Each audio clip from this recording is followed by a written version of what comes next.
All right, this is the Tuesday evening poster session, and there are tons and tons and tons and tons of posters right here.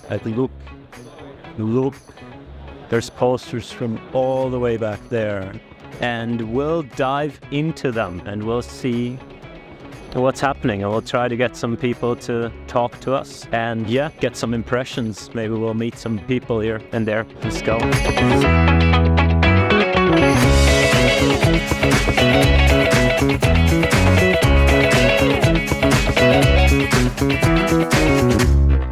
Now, if you want to do a good poster, the best thing to do is definitely get like a big poster. Don't put a lot of text on it. Like the best posters, they have like one sentence that's really big, and then a few pictures, and then maybe a little bit of text. Not to criticize any of the scientific work here, don't just put tiny text and tiny math on it. Like put giant text on it and lots of pictures, and then people will come, and then you can still explain stuff. Hi. Doing a bit of reporting. Oh, okay, yeah. I did work for a while in adversarial robustness and so on. What do you call camouflaged adversarial patches? Same. Sorry, Phoenix. Okay, Bionic. Yeah, camouflage patches is almost like what it says in the tin, right? We are creating these adversarial patches that have camouflaged themselves within the image. So it's difficult for a human to witness where the corruption lies, let alone an AI detection model. So we see that in a lot of the state-of-the-art works is they don't really consider this visibility of the patch as an issue because they say, well, we're only corrupting a small area. But a lot of defense mechanisms that they've used kind of detect that or just filter it out. But because it can be seen or it can be detected quite easily. So we're saying something different. We're saying we're going to camouflage it within the image, and so these AI actually can't detect it. Our empirical studies show that. What do you then call camouflaging? Because usually the patches, the distortions are so small in terms of value that people argue you can't see it. Yeah. Right? So in adversarial patches, that's usually not the case. Actually, the distortion is usually quite visible and clear. It's only the other kind of types of adversarial examples that modify the entire image that you might say cannot be seen. Yeah. So in this sense, we're only actually modifying a small portion. Even though we're only modifying a small portion of it, we can even cause such a small amount of modification and still break the AI essentially. Okay. And so this sort of highlights the vulnerabilities that are still there, even in state-of-the-art models. How do you do that? How do you do that? Yeah. Well, I'll be telling you. How do we do that? Well, we follow an evolutionary algorithm approach to the attack process. Yeah. And that is basically we start off, we have another here with a random patch. You can see it's quite obvious and quite clear. What we do is we try to optimize the location of that patch. So find where the most vulnerable location is within that image. Okay. Once we kind of find that, we say, okay, now we're going to try and minimize the visibility of that patch. And so we are kind of optimizing the characteristics of these semi-transparent circles, such as the size of them, the color, the transparency, the location of them within the patch. Okay. And we kind of like optimize all these characteristics until we get to a point where our budget is kind of, has been expired. So in a real world sense, it'd be like you call in the Google API and Google say, okay, you've used up all your credit, or we get to a threshold where we're like, okay, this cannot be seen. Okay. And how do you test that, whether it can be seen? So in our work, we're just using an L2 kind of condition. So we had a look at previous works, and usually we see like there's a certain number of L2 distances where it's like, okay, that can't be seen. But what we do is we just kind of exhaust the budget really and say how camouflage can we get it. And that's kind of what we do. Then like if you have a look at some of like kind of the future directions, this is kind of on a digital level. So some may kind of argue that, is this really realistic? But I like to think of it as like a stepping stone. To say like it works on this case, and now let's have a look at the physical sense. So this is kind of a bit of work we're working at in the future. But the preliminary results are showing that we can kind of do the same thing. We could promote the algorithm to make noise within the mask of the human. So in this sense, it's just their clothing, and still avoid the AI detection. This here is the original image. So this is the original image. And this is like this is like our initialization. So we completely cover the person. The adversarial patches. And then that is after our attack or after our optimization. Oh, that's pretty cool. Hey, I'm doing a bit of recording. Okay. Is it okay if I record? Yeah, absolutely. Okay. I've no clue of. Class incremental learning? No, Okay. not at all. Okay, so basically this is like continual learning, Yeah. where we have old classes and we are slowly adding new classes. Yeah.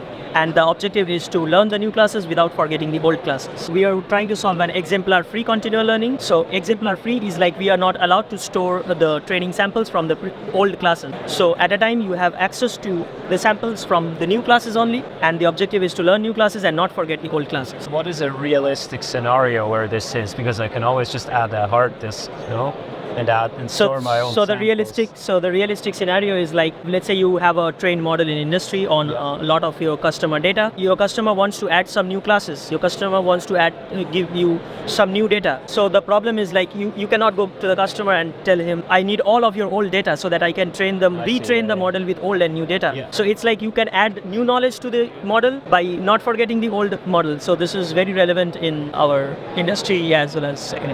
Okay, cool. How do you tackle this? So basically what we are trying to do is we are trying to use the embedding feature space. So what happens is when we have deep neural networks, we learn very good representations of the classes because of the nonlinear activation. We try to illustrate that for all old and new classes, we have very good spherical representations, and we can use Euclidean distance effectively in this feature space.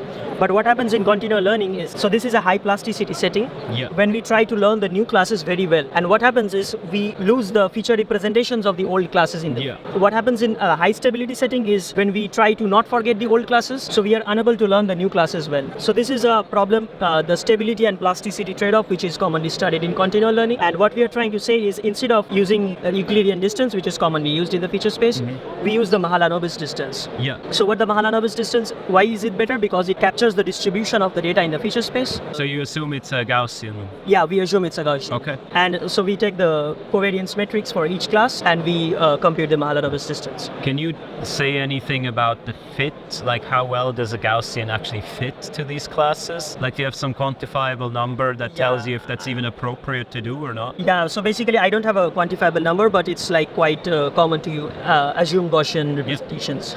So, but as it turns out, it's not so easy to use Mahalanobis distance in the feature space, particularly because we are doing an inverse operation of the covariance matrix here. Yeah. And what turns out is like, for example, in a lot of classes, we do not have a lot of training samples. So let's say 500 samples in Cypher 100 for each class. We cannot get a full rank covariance matrix because like for ResNets, we have like 512 feature dimension space. So we do a approximation over here so that we get a full rank matrix and we can perform the inverse operation. We use this two-case transformation to make the features more Gaussian. We perform the normalization of the covariance matrix from different classes so that it's more comparable in the distances. Okay. So this is what we do, and what we do is like we train the model on the old classes and then we freeze the model and then we perform inference for all the new classes. For all the people, we're post-narrating this because the sound was kind of terrible at the conference. So Nora is here with me. And Nora, what is the paper about that you're showing us here? So maybe in a nutshell, we find that the inference results you get might depend on the hardware that you're actually using. So Inference of what? Machine learning inference. Generally. Right. Okay, I see.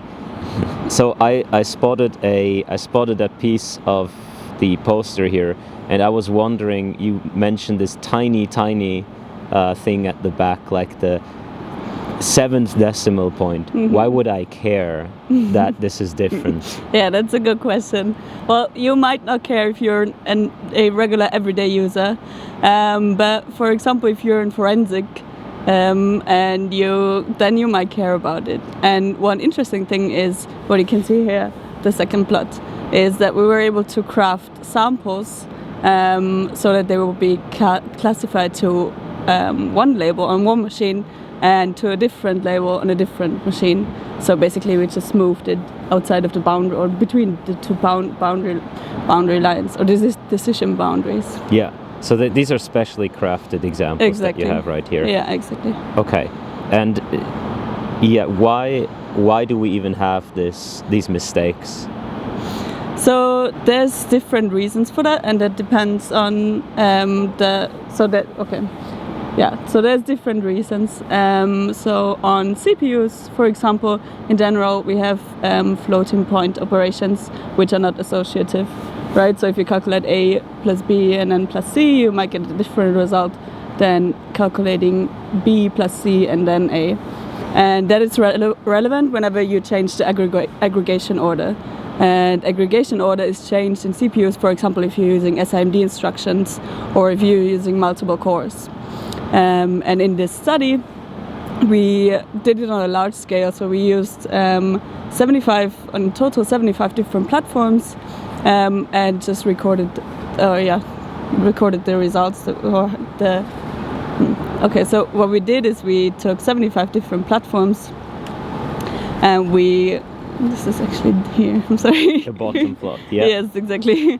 Exactly, so for the 75 different platforms, we get a total of 26 distinct different outputs. Right, so for these, I think 64 different CPUs that we used, we got, I'm not sure, 16 different results. Yeah.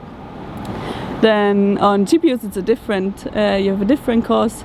Usually, GPUs are accessed through accelerator libraries, and they support like multiple different convolution algorithms. And what they do is they run micro benchmarks for every layer to select the convolution algorithm that is the fastest at runtime. So there you also get different results between different GPUs. And the thing is, if you have two convolution algorithms which are approximately the same speed, then it might depend on random factors, which one is actually used. Yeah. So this is how we get the result in the bottom plot. That is for a single GPU, and yeah, that means we get different results even for the exact same GPU, just for multiple sessions. I see. And there's also, aren't GPUs inherently somehow kind of random in their computations a little bit? Is that, I've heard this at some point, that even same GPU, same computation, independent of this, don't they have error correction built in and then you can turn it off? Yes, yeah, exactly. For this specific questions, I'd refer you to the main author, my colleague, which is Alexander Schlögl, and he'd be happy to answer all your questions. And then you also, because we talked about this, so maybe I don't care about this last digit error at some point, but if the last digit error happens in an early layer, that might result in quite a big error downstream. And you said you discovered that, yes, this actually does propagate across the layer and amplifies it. Yeah, we didn't really see that, but also we didn't look for it. Okay. But yes, you're right. It might happen in earlier stages, in earlier layers, and then the error might propagate, and then you might get higher confidences for, Okay. Yeah. And what's the future of this work? What's next? That's a good question. Now, well, I think Alex wants to continue with this with posits. He has some ideas on that.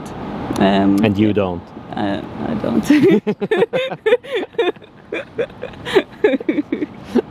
Was it tough to, like, you had to actually go to the different hardware and do all of these things? Yeah, it was tough, especially for GPUs, because it's just all proprietary. And so, yeah, it's really hard to find out about it. So what we did is we used the TensorFlow, what's it called? Profiler. No, not Profiler to record which convolution algorithms are used, and it was it was quite a lot of work, but it was fun. Okay. Well, very cool. So what's the lesson that people should take away here? Like, what's the most practical thing that people can take away from this? Yeah, maybe be aware that other to what we expect, inference is not deterministic. Yeah.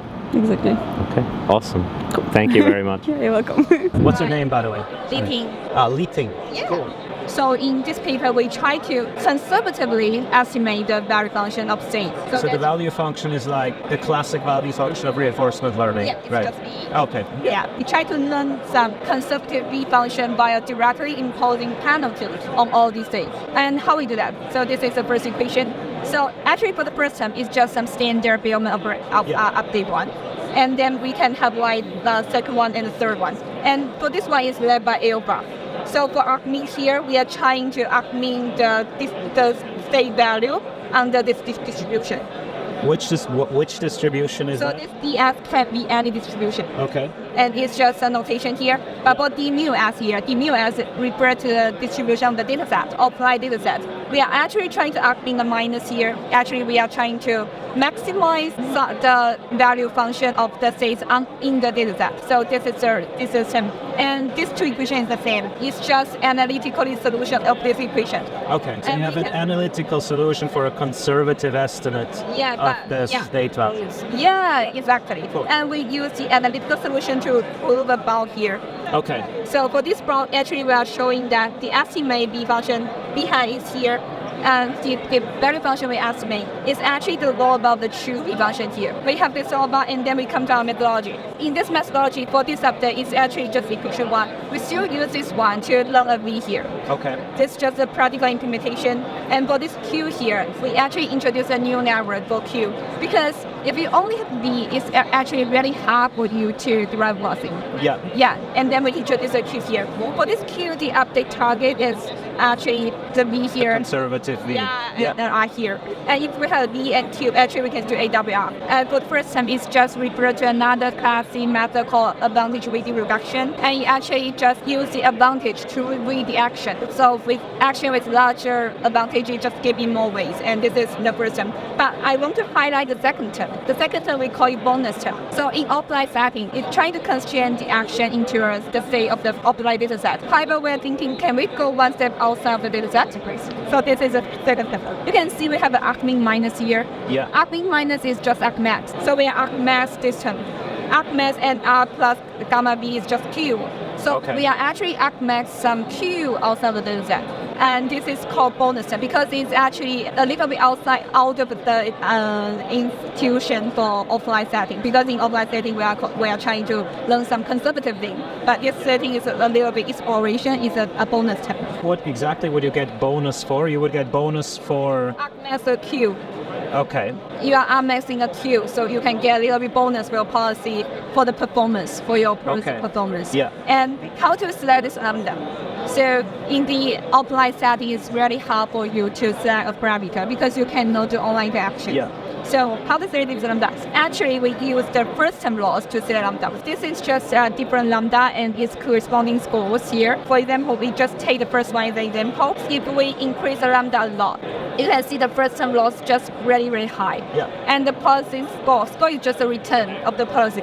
It's really slow. Yeah. This means in the standard of AWR, the policy is unsafe. So we just we can select lambda like 0.0 to 1.0. So we can select this lambda because this lambda are safer. So that's the way how we select lambda. And this lambda differs from all of these examples. But we can select it using the laws. And these two figures are just performance comparison on some very standard evaluation environments. And the result is that with the conservative estimation, you get better estimation. Yeah. So Okay. we get So better your performance is better. Yeah.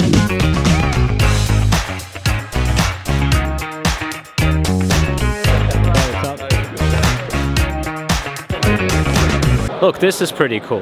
Okay, this is pretty cool.